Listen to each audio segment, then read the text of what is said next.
Mit keres?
As-tu besoin d'aide?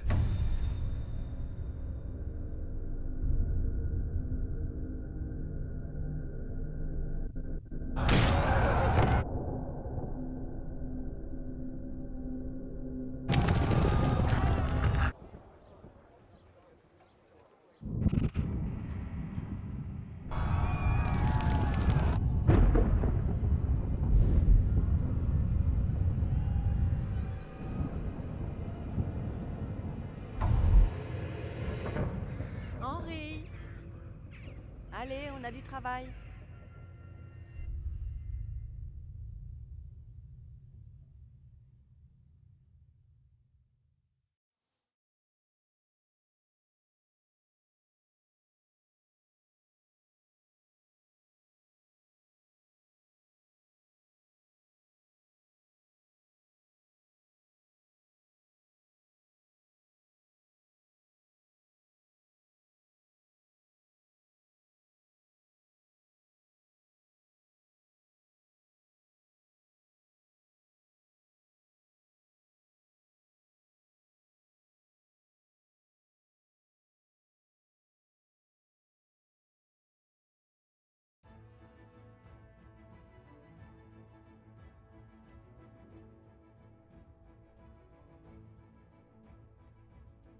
Réveille-toi, Henri. Il fait déjà jour. Henri, tu m'entends? Debout, Henri. Réveille-toi. Il fait jour. Henri, tu m'entends? Alléluia. J'ai cru que tu ne te réveillerais jamais. Tu faisais un cauchemar? Thérèse? Tu as encore de la fièvre. Mon oncle ne va pas aimer, mais tu dois encore rester au lit.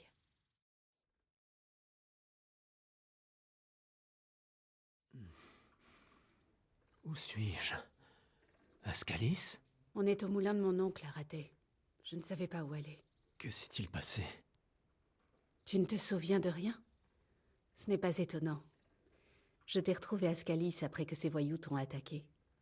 J'ai bien cru qu'ils t'avaient eu, mais tu respirais encore. Mais pourquoi diable es-tu retourné là-bas? C'est de la folie. Ils ont tué tous ceux qui ne se sont pas enfuis. Mes parents... Je voulais les enterrer. Il le fallait. Ne t'en fais pas. Je m'en suis chargée. Merci. Tout bon chrétien en aurait fait autant. Maintenant, dors. Tu dois reprendre tes forces.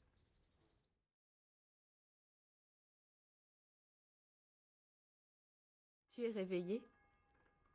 Bonjour.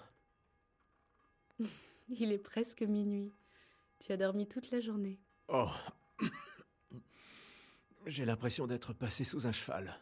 La rosée que tu as prise était pire encore. Mais la fièvre est retombée. Comment as-tu réussi à me secourir? Tu as eu de la chance. J'étais à Scalis et j'ai vu Zbyszek avec ses gros bras. J'ai essayé de détourner leur attention, mais ça n'aurait servi à rien si ces soldats de Talmberg n'étaient pas arrivés. Ils te cherchaient et ont dispersé les brigands. Que diable faisais-tu donc à Scalis? J'attendais la mort. Quoi? Ils ont tué mes frères, ma famille, mes amis. Ils sont tous morts? Sans exception. Tous ceux qui m'étaient chers. Ils ont tué l'un de mes frères dans les mines. Après ça, à quoi bon continuer à vivre? Ne dis pas ça. Il y a toujours de l'espoir. Non, c'est faux. Mais peu importe. Je suis une toute autre personne désormais. Ils étaient à ma recherche? Ouais, le seigneur d'Ivish les a envoyés menés par le capitaine Robard. Mais dis-moi, pourquoi un seigneur s'intéresse-t-il à un forgeron? Le seigneur d'Ivish a promis à Radzig de veiller sur moi. Mais pourquoi? Je n'en ai aucune idée. Oh, je suis épuisé. Ça ne me surprend guère. Je vais t'apporter à boire et à manger. En attendant, repose-toi, tu es encore faible.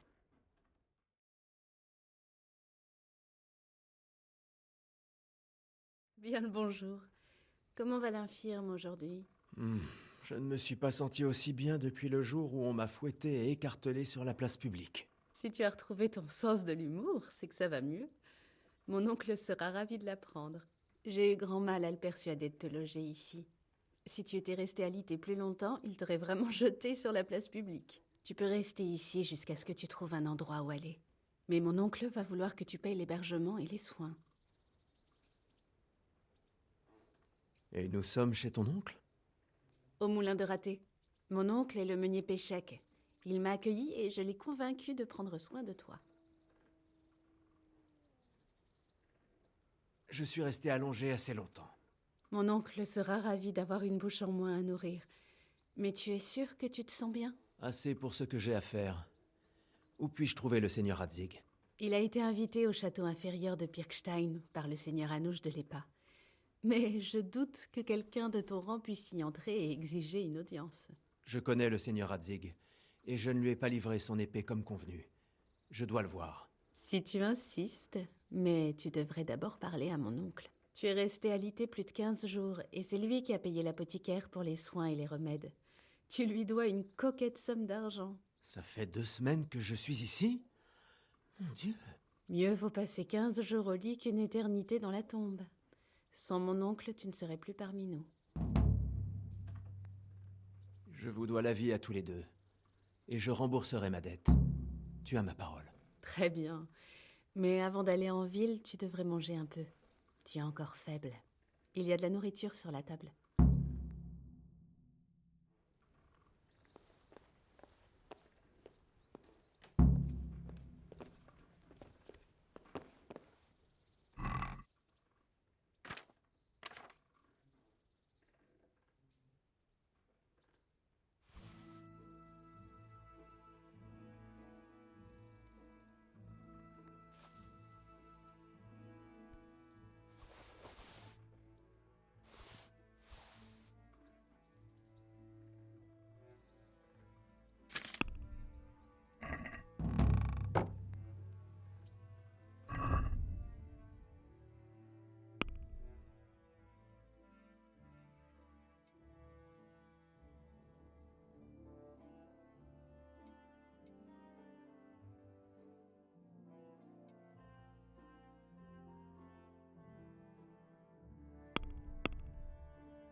Halte là. Qui êtes-vous et où allez-vous? Je suis Henri, le fils du forgeron de Scalis. Je suis venu voir le seigneur Radzig Kobyla de Dvogis. Bien sûr, et moi je suis le pape. Que voulez-vous à sa seigneurie? Et qu'est-ce qui vous fait penser qu'il vous recevra? Ça ne se voit peut-être pas, mais je m'y connais en honneur et devoir. Et je dois informer le seigneur Radzig du sort de l'épée qu'il a commandée. Très bien, allez-y. C'est votre vie qui sera en jeu si le seigneur Radzig est mécontent.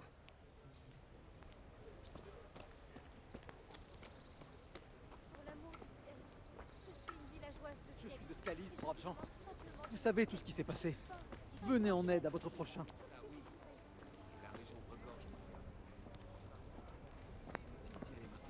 On a tout bien dissimulé, et ça risque pas de s'envoler d'un coup de vent. Et comment on va faire en attendant?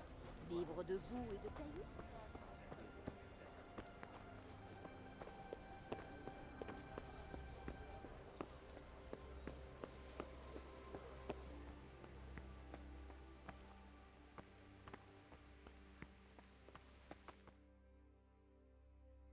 Ce ne serait pas Al, le fils du forgeron?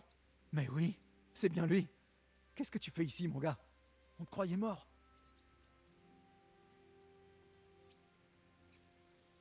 Je dois parler au seigneur Radzig. Il est ici? Il est au château en train de festoyer en compagnie du seigneur Anouche de Ratet. Qu'est-ce que tu lui veux? Mon père lui a forgé une épée. Il m'a demandé de la livrer au seigneur Radzig. Ne vois aucune épée? Non. Des bandits m'ont attaqué et me l'ont volée. Je dois en informer sa seigneurie. Ensuite, j'irai la récupérer. Tu la retrouveras, Al. Bonne chance. Merci.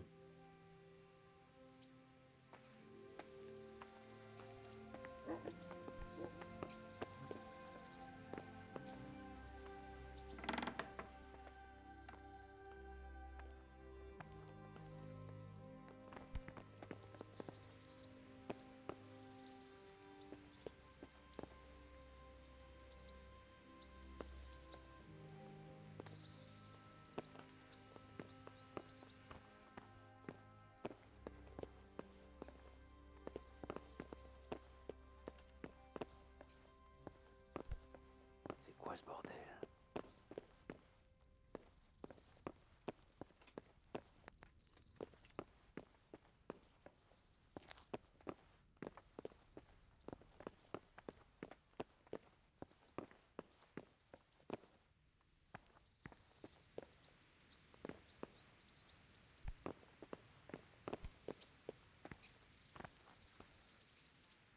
Que Dieu vous accompagne. Encore une chose. Et notre seigneur Radzig? Le seigneur Anouche a mis tout Pirkstein à sa disposition. Il a l'air de bien se porter malgré toutes ses pertes. Comment trouves-tu Ratet? C'est une ville bien fortifiée et plutôt bien située. Ils ne nous auront pas aussi facilement ici qu'à Scalis. Et il y a tout ce qu'il faut. Un armurier, un forgeron, un apothicaire, des tavernes. Ça aurait pu être bien pire. Comment s'en sortent les réfugiés de Scalis? Non, moi et ce qu'il reste des hommes du seigneur Radzig, ça va. On vit au château et on ne manque de rien. Mais les autres ne font que survivre au jour le jour. Ils ont tout perdu et doivent s'en remettre à l'aumône. Mais les villageois sont pas aussi généreux qu'avant. Dieu sait combien de temps on va rester coincé ici. Ça sent pas bon. Comment trouves-tu le nouveau château? C'est un bel endroit, comparable au château de Scalis. Ça ne gêne pas le seigneur Anouche de le prêter au seigneur Radzig, car il en a un encore plus grand à l'autre bout de la ville. Tu avais déjà vu une ville avec 2 châteaux? Tu sais quelque chose sur ces sauvages qui nous ont attaqués? On m'a dit qu'ils s'appelaient les Coumans. Sigismond les a fait venir de Hongrie. On s'en est bien tiré. Il paraît que dans d'autres régions, ils ont empalé des gens sur des pics, les ont écorchés vifs, et pire encore. Maudit païen. Merci. Adieu.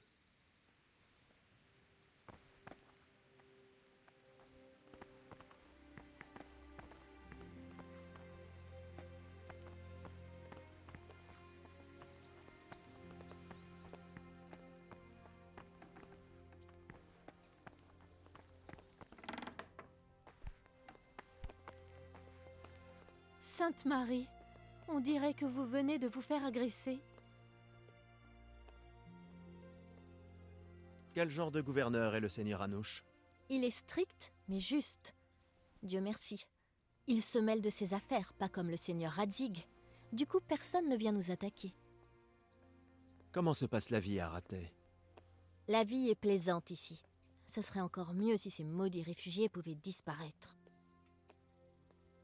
Comment les habitants de Rathais s'entendent-ils avec les réfugiés? Oh, ne m'en parlez pas. Si seulement cette populace pouvait déguerpir. Je sais qu'ils n'ont pas eu de chance, mais ils ne font que voler et créer des problèmes. Vous savez quelque chose sur les Coumans de l'armée de Sigismund? Ne me parlez pas de ces raclures. Un soldat racontait à la taverne que ces barbares empalent les gens sur des pics et violent les femmes. Ces sales mécréants ne respectent rien. Portez-vous bien.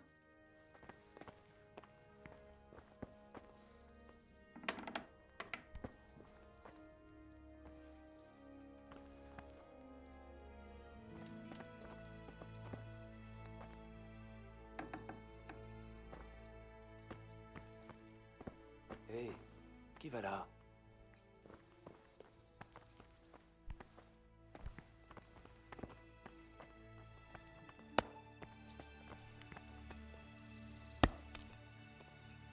Portez-vous bien.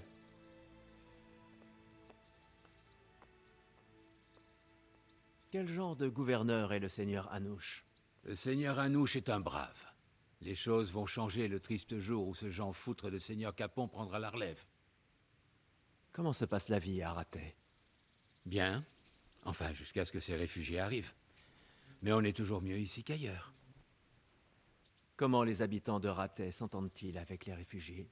Eh bien, ils ont la vie dure, sans aucun doute. Il n'y a pas assez de place pour eux ici. Combien de temps encore vont-ils vivre dans nos rues? Ça n'amènera rien de bon. Et si jamais l'un d'eux nous refile la peste? Vous savez quelque chose sur les Coumans de l'armée de Sigismund? On m'a dit des choses horribles. Ils écorchent les gens vifs, et ce qu'ils font aux femmes. Mieux vaut se suicider que de tomber entre leurs mains. Ce sont des sauvages, des bêtes. Portez-vous bien.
Seigneur, je vous le dis en toute sincérité, notre pays est dans la merde.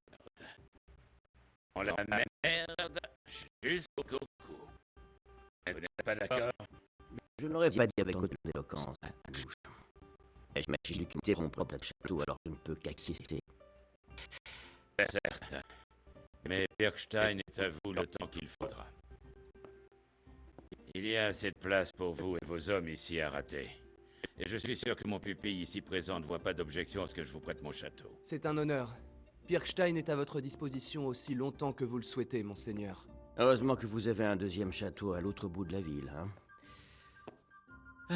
En tout cas, je vous suis redevable, seigneur Capon, ainsi qu'à vous, seigneur Anouche. Je n'aime pas dire du mal de votre peuple, seigneur Radzig.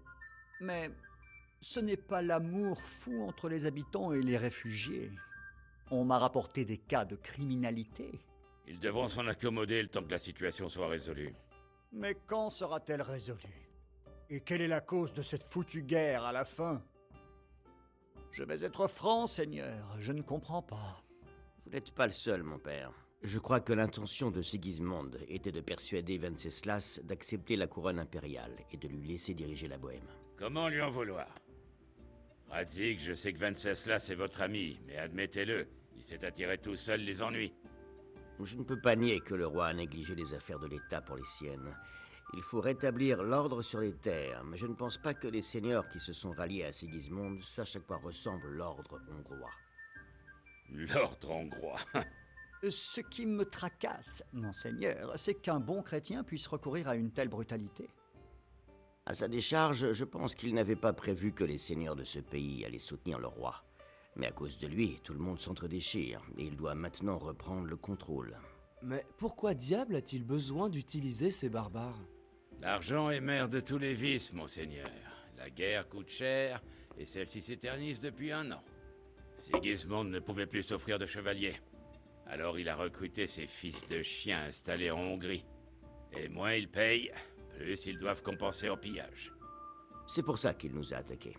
Il en voulait à notre argent. Qu'est-ce que vous faites? Vous n'avez rien à faire ici, dégagez! Attendez, c'est Henri. Henri qui a disparu après que je lui ai clairement donné l'ordre de rester à Talmberg. Désolé, monseigneur. Je devais enterrer mes parents. Il fallait. Tu crois être le seul à avoir perdu un proche ici? Mais les autres ont écouté leur seigneur. Et il n'y a pas que ta propre vie que tu as mis en péril. Le seigneur Robard et ses hommes ont risqué la leur pour te sauver. Désolé, mais il le fallait. Eh bien voilà. Quand il faut, Radzig. Ton père était un homme admirable. Et ta mère était tout aussi remarquable. Il méritait des obsèques chrétiennes. Tu as fait ça au moins. Non. Des voleurs m'ont attaqué. Sans cette fille, je ne serais pas ici. Une fille? La fille du meunier, Thérèse. La fille du meunier t'a sauvé des bandits? Ça alors, c'est une histoire à raconter à tes enfants. Je lui dois la vie. Elle a fait diversion et m'a amené à Ratet. Mais sans le seigneur Robard, on serait morts tous les deux. En voilà une brave fille alors. Celle-là, il faut la garder. Enfin, c'est quand même dommage que tes parents soient inhumés sur une terre non sanctifiée. C'est le purgatoire qui les attend. Taisez-vous, le moine. Je ne vous ai pas invité ici pour que vous fassiez vos sermons pendant que vous vous empiffrez. Si vous êtes si soucieux, mon père, peut-être que vous devriez sauver les âmes de ces braves chrétiens vous-même. Allez à Scalis et sanctifiez leur tombe. Si vous vous faites tuer par des bandits, je vous assure que votre âme ira au paradis, du moment qu'on vous enterre sur une terre sanctifiée. S'il reste quelque chose à enterrer, les corbeaux et les loups se feraient un festin de votre corps grassouillé. Et les squelettes se ressemblent tous entre eux, alors on ferait comment pour distinguer vos os sanctifiés de ceux des Tartares de Sigismond? Quoi qu'il en soit, pourquoi es-tu venu ici? Je dois récupérer votre épée. Mon épée, je l'ai ici à mes côtés. Non, l'épée que mon père vous a forgée. L'un de ces bandits me l'a volée. Ils ont failli le tuer, il veut déjà y retourner. Telle père, telle fille, j'ai l'impression. Jeune homme, j'ai perdu un château, un village, des mines d'argent et une bonne moitié de mes sujets. Pourquoi voudrais-je cette épée? Parce que c'est la dernière que mon père a forgée et que je lui ai promis de vous la remettre. Je comprends ce que tu ressens. Mais la prudence est mère de sûreté. Mais un mort ne peut pas tenir ses promesses. Ouais. Une femme lui a évité le bûcher et maintenant il veut se venger. Tu es vraiment un idiot, gamin. Il n'est pas idiot. Henri, tu as du courage, mais il te faut de l'entraînement, des armes, un cheval. À moins que tu ne comptes vaincre ce voleur au dé. Non, monseigneur. Je vous en prie, prenez-moi sous votre aile et donnez-moi la chance de me former. Quelle audace! Après avoir fui l'ennemi, désobéi aux ordres, berné le seigneur d'Iviche, perdu l'épée, et mis le seigneur Robard en danger, il ose demander une promotion? Le seigneur Capon a raison. Il y a du vrai dans ce que vous dites. À part le fait de fuir l'ennemi. Vous aussi vous auriez fui. Croyez-moi. Henri mérite un châtiment. Mais comment châtier quelqu'un qui a déjà tout perdu, hein? Le courage et l'obéissance sont de bonnes qualités chez un soldat. Mais un homme sage apprécie également la loyauté, la persévérance et la détermination. Et puis c'était une belle épée que son père m'avait forgée.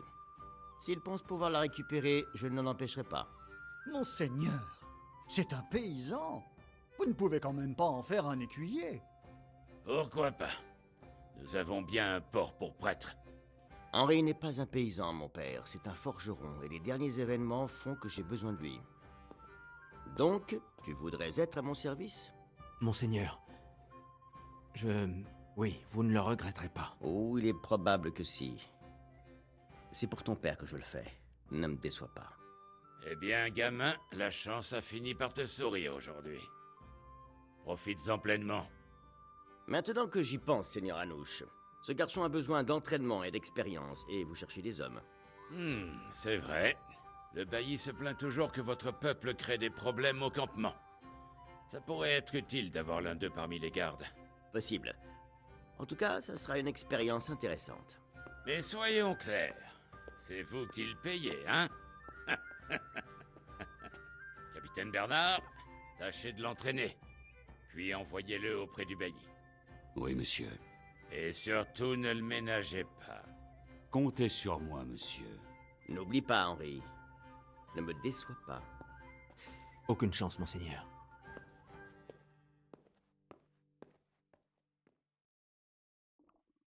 J'irai bien casser la croûte.